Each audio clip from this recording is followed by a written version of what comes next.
إنها اللحظة التي ستعيش دهوك من أجل أن يرفع يانيك زكري كأس البطولة، بطولة دوري أبطال الخليج، تكتب باسم بطل جديد اسمه نادي دهوك العراقي.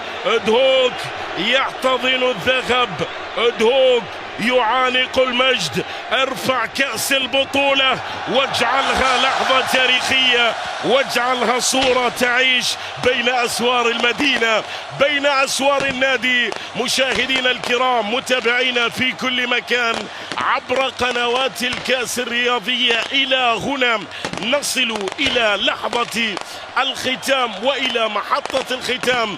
دوري أبطال الخليج للأندية 2025 يكتب باسم نادي عراقي اسمه نادي دهوك. نبارك له، نبارك للمدينة، لعشاق، لمحبي في كل مكان.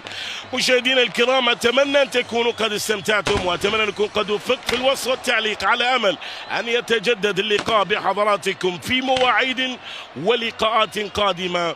إلى ذلك الحين تقبلوا تحياتي سمير اليعقوبي، أترككم مع هذه الصور التي لا تحتاج إلى وصف وإلى تعليق. إلى اللقاء.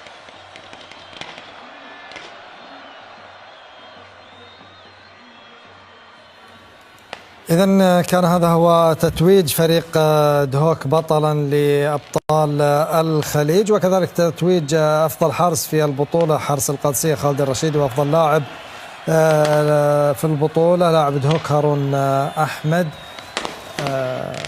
كابتن حمود، عجبني التيشيرت